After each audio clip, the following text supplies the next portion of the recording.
Hello and welcome to Crux Investor. We caught up with Ravi, Sood, Chairman, and Nick Brodie, CEO of Galane Gold. They have projects in Botswana and South Africa, both producers looking to expand the Galaxy production, and they've also made an acquisition of some mine in New Mexico to diversify their jurisdictional risk profile.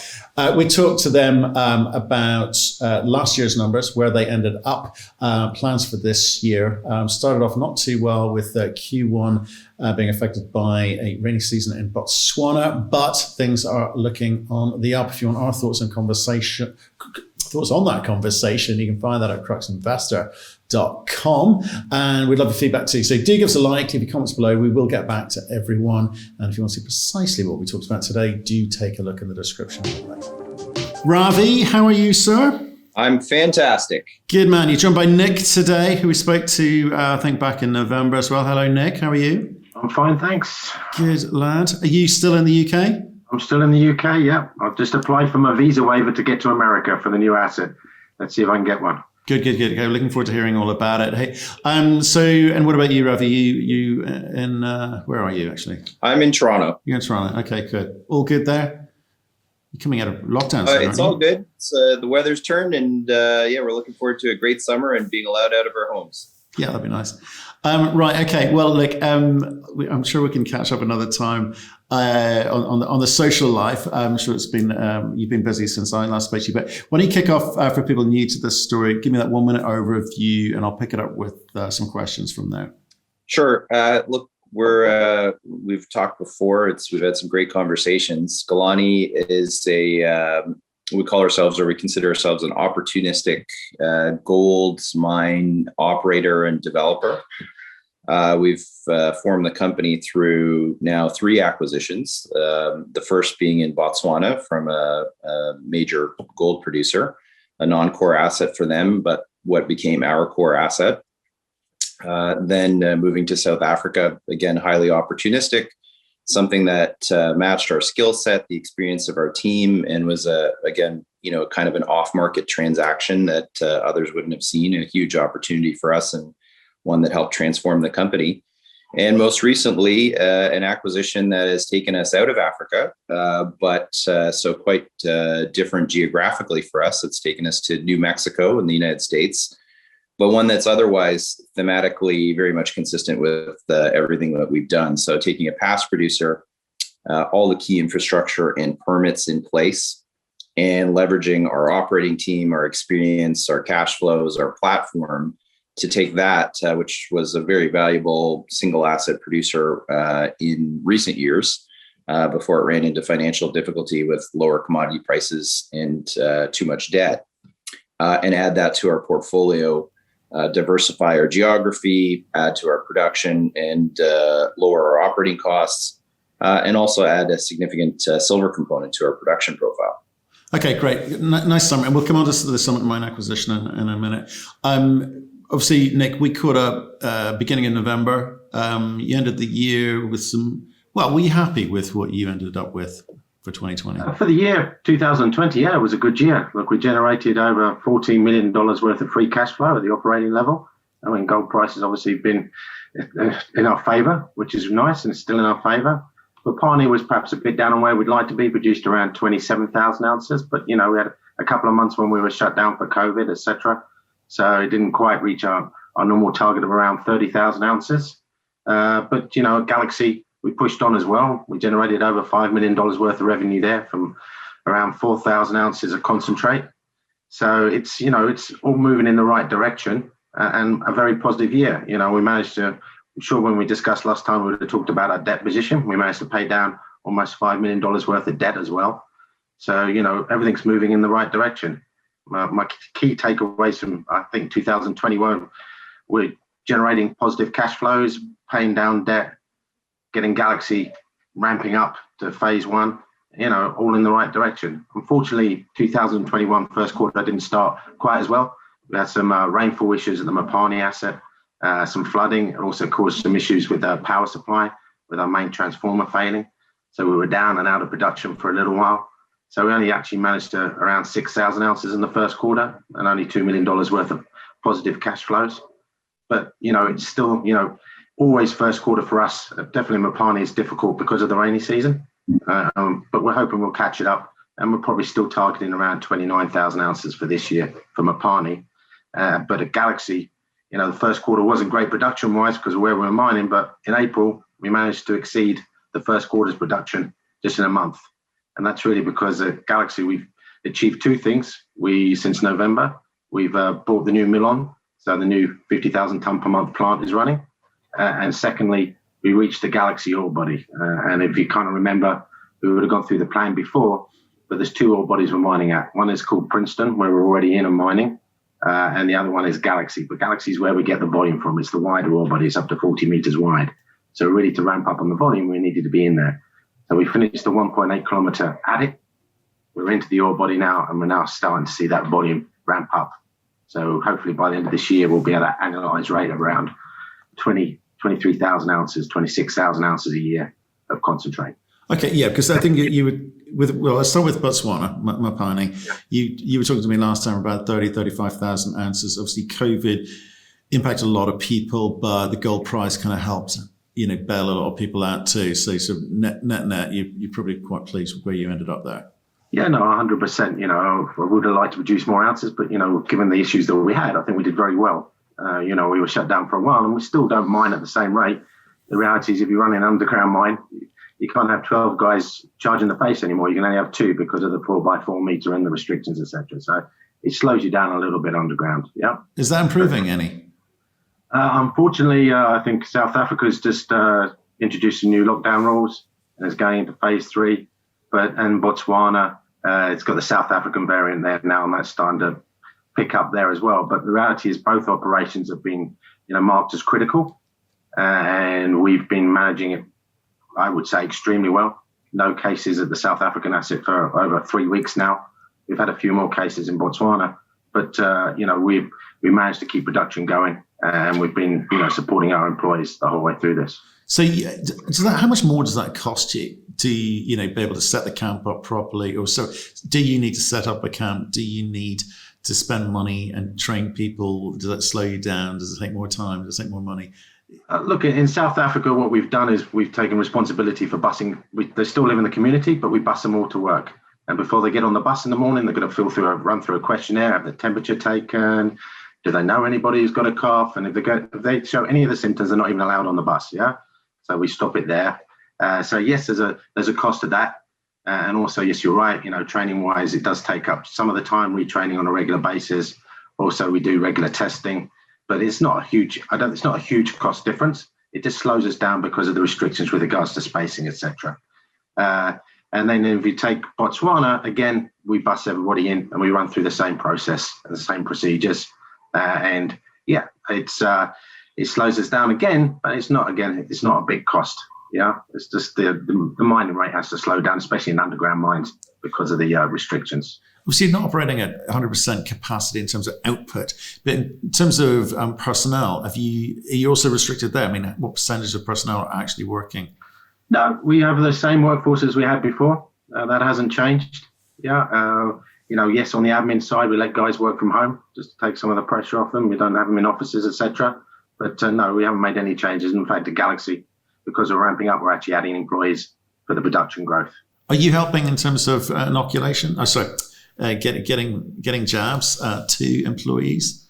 Look, with South Africa, it doesn't have many vaccinations, yeah, and they're still doing the healthcare. So really, but yes, we are helping with the local doctors, putting names forward, highlighting where we can assist, and we're also paying for tests, etc., for the community. In Botswana, it has a very strong health system there, and really beyond assisting with testing, we're not really doing much else now. Okay. Are you going to move to some kind of like monthly reporting? Given the kind of fluctuating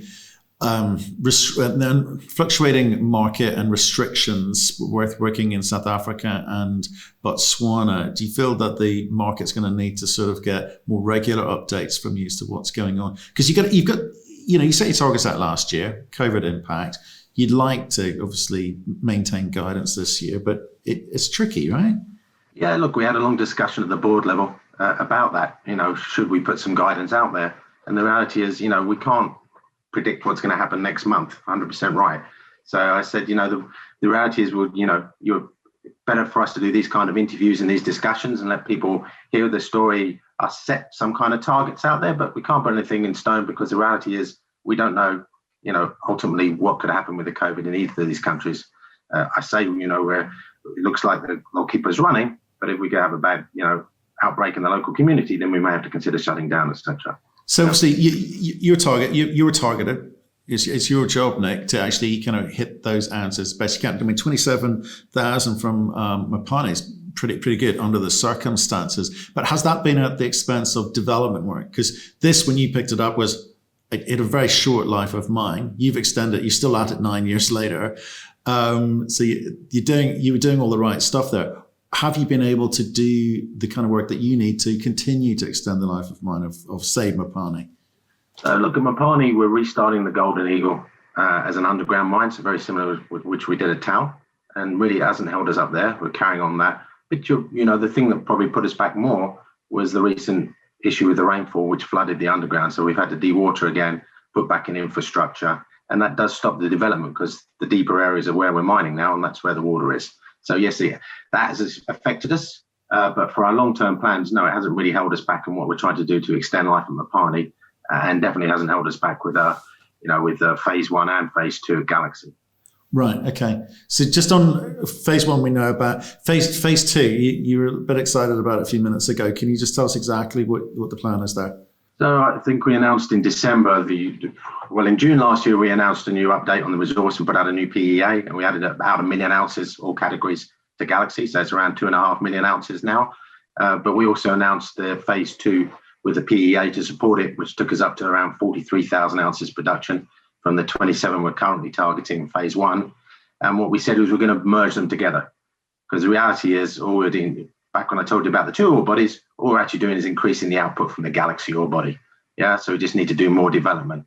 So we're just spending now, we could have waited, finished phase 1 and then gone and done development at depth to start phase 2, but we're doing that development now. So we're just accelerating everything. But it means in the meantime that we won't ramp up as quickly as we originally said, because, we're constrained by the amount of equipment we have. What do you mean by that? Explain that. Well, we have a certain mining fleet, yeah, and they can do so many meters a day or so many tons, yeah. So the reality is, once we're in and stoping, we can produce so many tons with the equipment we have, but at the same time, we need to then go take the drill rig, for example, off to drill a development end to make sure we can go underneath ourselves to start another new stope, etc. So it just means we're moving the equipment around. Well, the reality is, once we have the funds, we'll increase the size of the fleet and we'll get through that little bottleneck. But at the moment, we're in a little bit of a bottleneck because of that. Right, and when you're talking about funds, obviously you produced a bunch of cash last year. It's the first thing you said to me today. So how much more cash are you going to need to be able to unrelease the value there? Look, we can do it all from our own internal cash flows. That's the reality of it. If you look at last year, I said we generated $14 million worth of operating, but I also told you we paid $5 million of debt. We also spent $4 million on a new mining fleet, the Galaxy, and we put $5 million in of development into the ground as well as upgrading the plant. So, the money was spent, and it was spent wisely to push ahead. We've done the majority of the groundwork now. So really it's just about adding a few bits of equipment as we go through this year, expanding the fleet a little bit, and that we can accelerate. Right, but you've just raised 9.6-ish million bucks recently, private placement. Yeah. So what's the cash position? And, are you going to need to go out and do some more later this year to enable you to do that? No, we don't need to raise any more cash. The cash that we did raise really went towards the acquisition. There's about 1 million Canadian left over, which will assist us, yes. But, at the end of quarter 1, we only had about 2.5 million in the bank, just because of the issues with the reduction, etc. So, we're just consolidating in this moment in time. And as Galaxy ramps up, we'll see those cash flows increase again, and then we'll be able to self-fund going through. Okay, so from what you've seen in April, I know we only just get rid of May, so you get a sense of what you're going to be able to, what you will have produced in terms of April and May's cash flow contribution. You're comfortable with what you're seeing? Yeah, no, I'm more than comfortable where we're at the moment in time, yes. Okay, fine, okay. When we spoke, Ravi, you like not necessarily distressed project, but something where perhaps it just takes a little bit more work to kind of release the value. That's what we talked about when we spoke. And you sort of outlined why Summit possibly falls into that category. It strikes me as a slightly easier project compared to both Mupani and Galaxy, in the sense that it's less complicated, which is good. So how did you justify this acquisition, or how do you justify this acquisition? Yeah, I would agree that it is less complicated than the other two that we've taken on, for sure. And then the jurisdiction is even better. Botswana is excellent. South Africa is quite good, but a tier one jurisdiction within the United States is outstanding. So it is definitely easier on both the technical and then on an intangible basis as well. It was in production less than 10 years ago. And really the distressed aspect of it was more financial. And that part was cleaned up by the lenders that took over the business from the previous owner and were ultimately the vendors to us. So is it strictly speaking a distressed or highly complex asset? No. But how this falls into our criteria, two sort of buckets I'll identify there. Number one, type of mining, style of mining, issues, typical issues that you would face with this kind of operation, all stuff that we deal with at our existing two operations. So it's right in our wheelhouse on that basis. And then, as I alluded to a little bit earlier, this is a kind of asset size-wise that would typically and continue to fall through the cracks. So it was a past producer. This is a living, breathing operation with moving parts. So kind of hard for a shell co or new co with no team, no assets, no cash flow themselves to take on from a cold start and bring it into production and really get that value out of it that you would need to and to justify purchasing it. On the other side of the coin, though, it's not something that's large enough for a mid-tier or certainly a large cap tier one gold mining company or silver mining company to go after. It's just of that size. So, and add to the fact it's underground, you lose a little bit more of a potential audience there, much more narrow skill set there. So for us, we fall nicely into that category. We have the team, we have the skill set, we have the credibility, and we have the financial wherewithal to put it into production with pretty minimal dilution, considering what we're getting in the end. Not insignificant. We did consider that very carefully, that we would have to do a financing to fund the upfront portion to enable us to fund the rest of it out of our own cash flows and balance sheet. But for us to be able to check all those boxes, have an asset that was largely permitted, functionally all infrastructure in place, was producing in the past, tier one jurisdiction, same skill set, everything that we have in-house, and to be able to push half the consideration, which itself in total was a fraction of the NPV from the base case. So tell me more about that. Tell me about how you've structured it, in terms of money now, money later, cash, who owns what? And that's, so the total consideration was $17 million, half of which up front, 8.5 up front, 8.5 on commercial production. And by breaking it in half lets us minimize any dilution or hit to our balance sheet up front, so that we could focus on funding the capital expenditures and working capital requirements needed to get it back into production without having to come back to the market. And also have our balance sheet in shape so that we could fund that back-ended payment when it comes. So that, for us, in terms of a return and actually in real terms, return to our shareholders, which is what ultimately matters, we want to minimize what we're putting out up front. So we were very pleased that we were able to accomplish that. I think a large part of why we were able to accomplish that was the fact that we had a demonstrated track record with two other similar scale style assets. So the vendor in the conversations with us, and I don't know who the other competing parties were, so I'm certainly not disparaging any of them, but they could see in us that, wait, this is a very credible operation. Took two operations, in one case transitioned to a new underground mine. The second case restarted a past producing underground mine, both of them similar scale. They could see that we had the cash flows both behind us and coming in front of us from those two legacy or existing operations. It was a good fit. And so we found them very professional to deal with, but I think they also saw in us a very serious professional counterparty Again, not saying that the other competing bidders weren't serious. I suspect they were, but I doubt that they were coming with the same sort of track record in-house of two similar scale underground mines that had a lot of striking similarities with the Summit opportunity. Got it. So you will be 100% owner once you make that second payment. Are they retaining any equity, any kind of remuneration package? No, we're the 100% owner now. We do have an obligation to make the payment. It's not sort of ownership subject to that payment. It is a go forward obligation of the company. As a result of the transaction, there is no royalty to the vendor. There is no operating level ownership interest of the upfront consideration.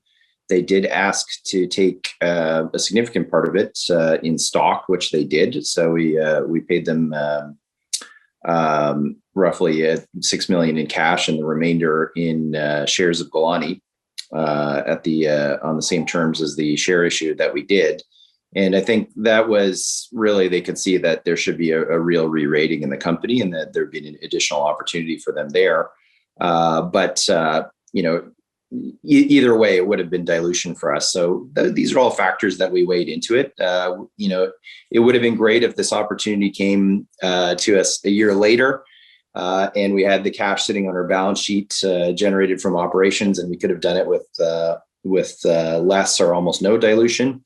But these opportunities do not come around every day. Yeah. We've been looking for this for years. Yeah. And this kind of opportunity was something that we leapt on. So this is a great fit for us, and a huge opportunity for our company.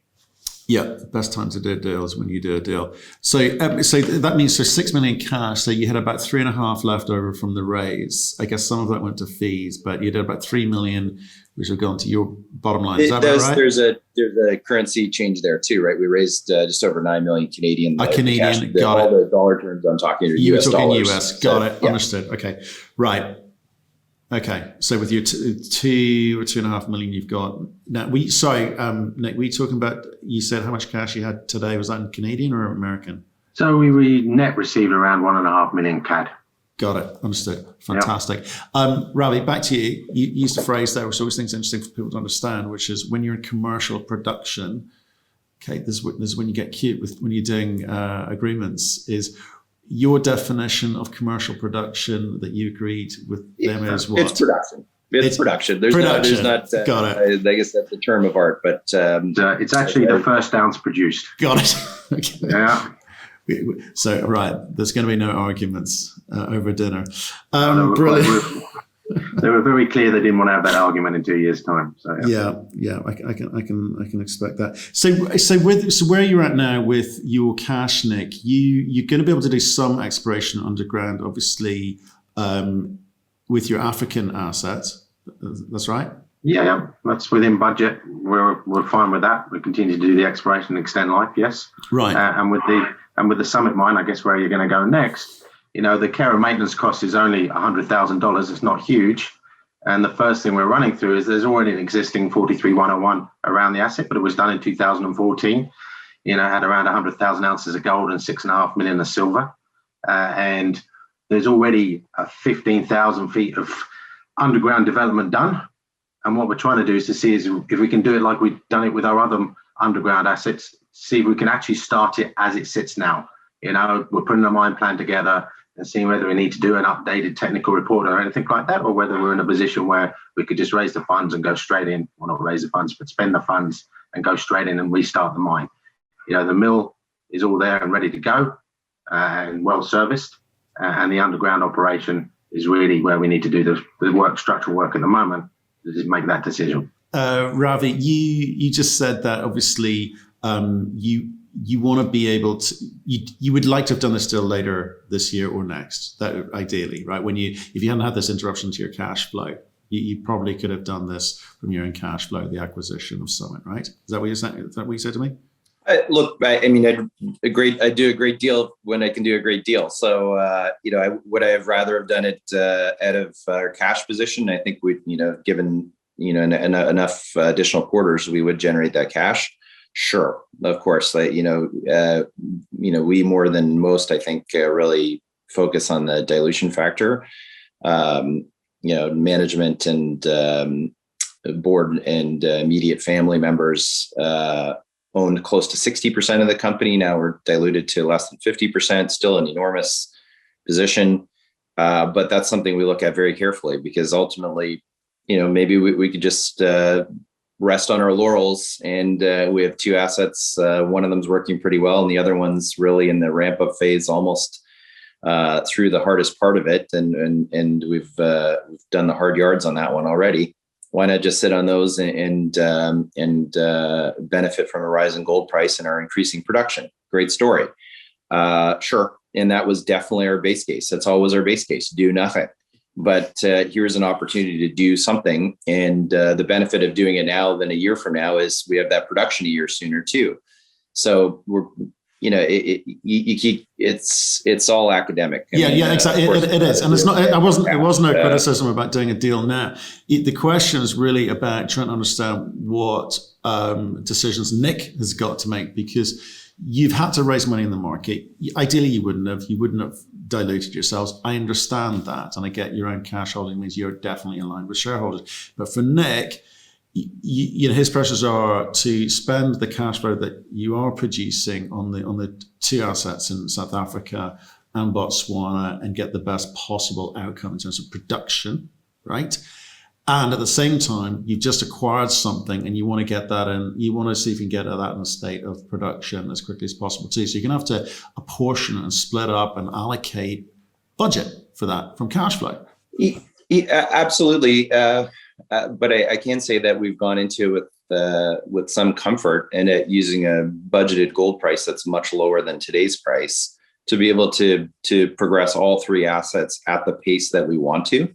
Of course, in a world of unlimited resources, you could do everything faster. The faster you do it, you also introduce more operating risk or execution risk for sure. So I think that was another major consideration of ours. I think a lot of shareholders said, why didn't you try to borrow more money or do something to reduce that equity component? And maybe we could have squeaked a little bit more of borrowings out of our structure and done that. That would have impacted us in a way that we weren't as comfortable with in terms of executing on all three operations. So we did it. We diluted, we issued equity. We have a clean purchase. We didn't take on any additional debt to do it. And we're now in a state where our existing operations can fund themselves, can fund their own near mine exploration initiatives, and can generate enough cash flow to cover our overheads and also advance our new project in New Mexico at Summit. So those are all things, they're definitely considerations for the management team and for the board. But that was really a driving factor in saying, look, let's fund this with all equity.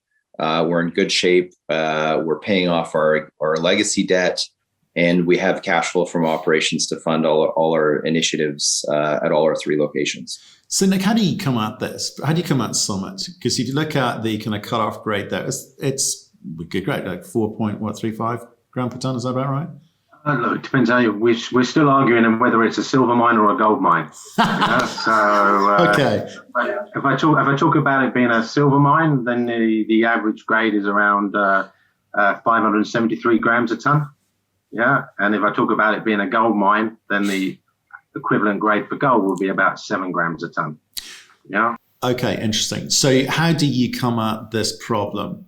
Opportunity. Let's call it an opportunity. How do you come at this opportunity? Because there's going to be lower grade stuff there. You're going to maybe want to revisit any studies done to optimize and create value.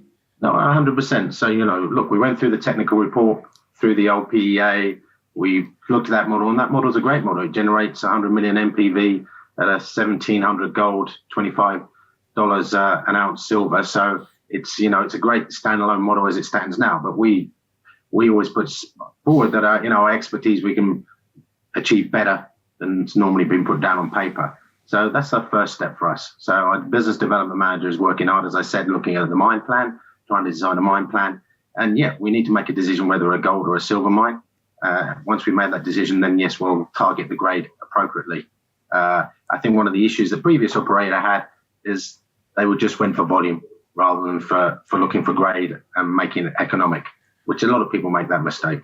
They do, and you need to explain it for this audience as well in terms of decision making. Because if you've got gold and silver, people go, "Oh, you just recover gold and silver. It's easy." Just explain why it's important to kind of pick your route. Well, look, I'm an accountant background, yeah, and what I chase is margin when I'm mining, yeah. But a lot of people think, well, I'm generating gold, therefore I must be making money. But if you go into a low grade area and you're mining tons, you may not be making money. You may be wasting money. So we always, whenever we do a model, we base it around margin, and we decide where we're going to cut off a margin basis, yeah, rather than on grade basis. But the one and the same. It's just the way I look at the numbers. So the previous guy was just chasing volume. They were trying to get as many ounces as they could on the ground because that's what they believed would give them a return. But in reality, it was chasing. They needed to go for a higher grade, less volume, and they probably would have made more money. Maybe not enough at that time because of the structural issues they had to survive, but they would have been in a better position, definitely. Okay, Ravi, market doesn't seem to get it. I know you just made the announcement in the last 2 weeks, but hasn't reacted positive. It hasn't reacted negatively, but hasn't reacted positively either. What's the job you've got ahead of you? I wouldn't say the market hasn't got it. I think we're a company that, for all intents and purposes, has not done an equity issue since it went public almost exactly 10 years ago. So we are a complete unknown name when we were talking to institutions. Talking to bankers for that matter. Who are you guys? We've never done an equity issue. We've never paid anybody as a result, meaning investment banks or the ecosystem of capital markets. So it was a great exercise for us in that respect. And relative to what we've done in the past and to our normal trading volume, we issued a lot of stock. So we're in the process of chewing through that now. We've traded consistently above the issue price the entire time since it was announced, since the transaction closed, since the financing closed. So I think we can claim a short-term success on that basis. I think that's largely irrelevant. And now people are going to look to our continued execution at Galaxy, milestones and progress at Summit, at the new asset. And of course, commodity prices. And since we closed the transaction, we've had a very favorable move in both gold and silver, and we expect that to continue. That's not why we did the transaction. We thought it was a beneficial transaction. In fact, maybe even more so in a lower commodity price environment because it lowers our overall AISC and cash cost as well. So it benefits us in both scenarios, but certainly we have that additional leverage to the upside now, and especially with the addition of the silver component. So back to your specific question though, of like, what's our job now is, and it really sort of kicks off just now that we have both the financing and transaction closed, and the shackles are off a little bit. Within the constraints of obviously of securities laws, for us to go out and talk to capital markets about the transaction, update them on our existing operations, but also what have we done with Summit? What's the opportunity, and how does this all fit together?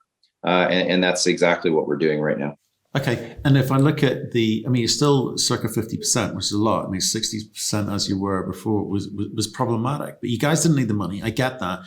But do you see any problem in the future about having such a large shareholding? Because usually when there's liquidity issues like that, you've got to do something to fix it, don't you?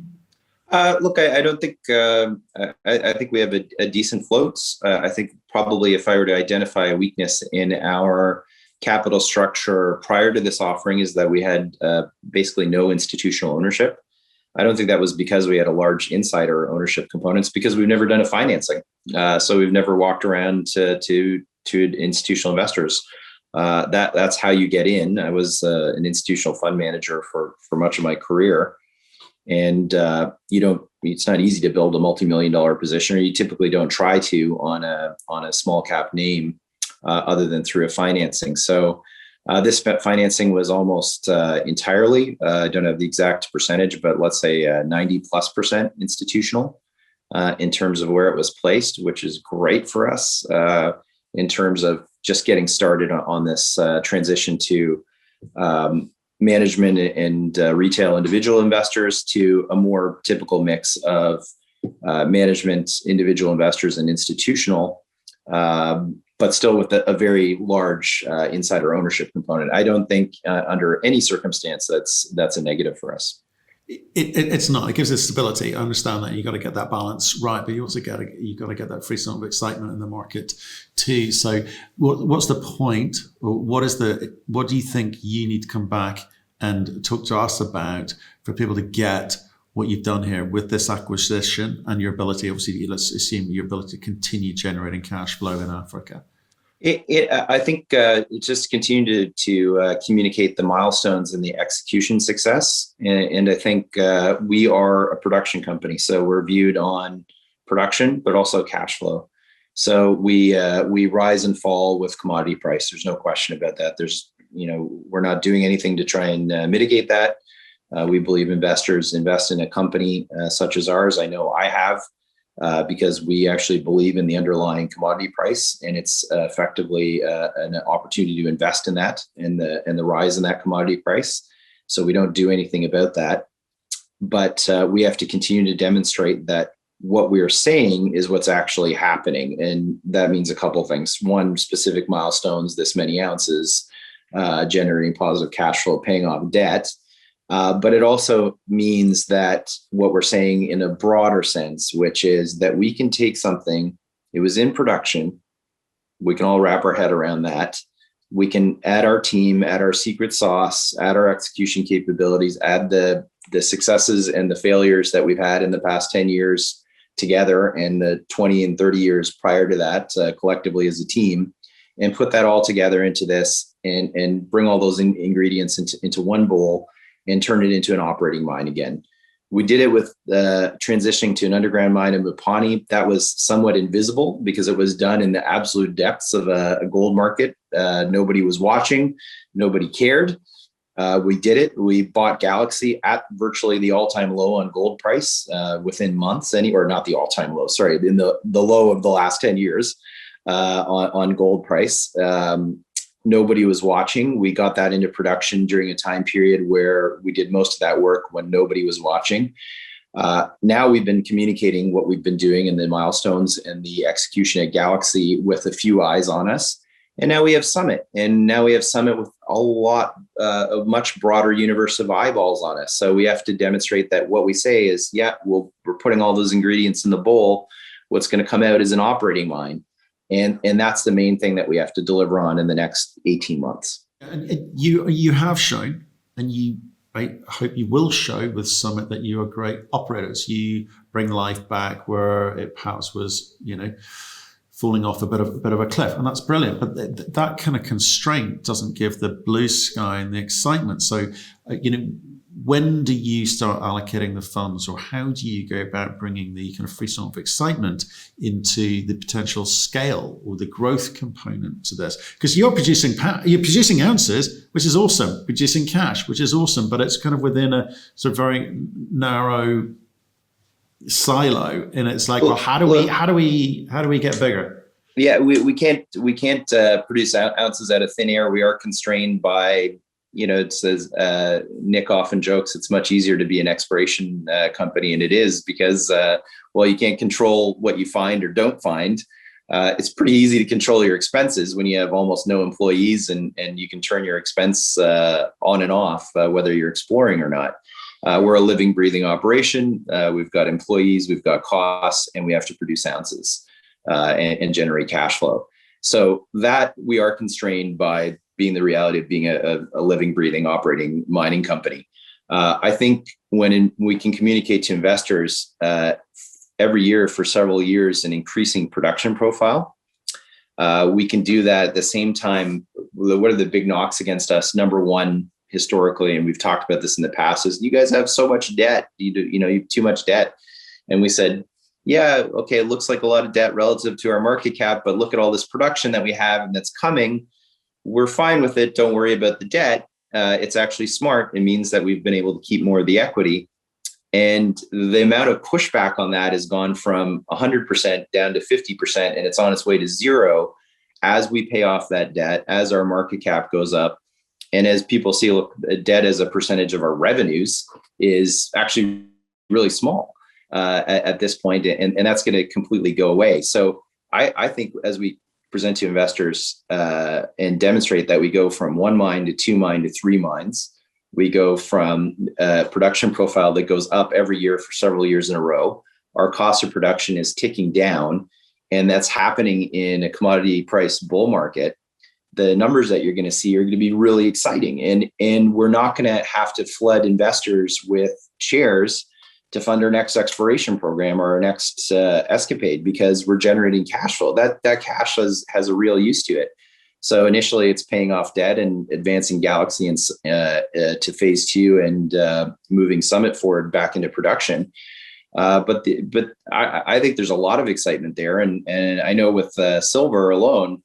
I mean, look, the Santa Fe Gold Company, which was a standalone listed company prior to its financial difficulties in 2012, 13, the previous owner of the Summit mine, with functionally just the Summit mine as its only asset at those high commodity prices of 10 years ago, enjoyed a market cap by itself in excess of 130 million US dollars at its peak. That was when silver was really humming.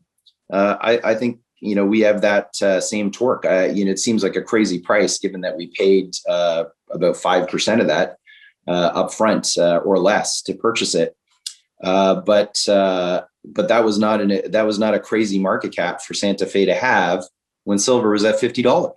I mean, producing 1 million ounces a year of silver from a high grade gold or high grade silver mine is pretty exciting when silver starts to move. So I think we have a lot of ways that we can generate excitement and leverage to this cycle for precious metals investors.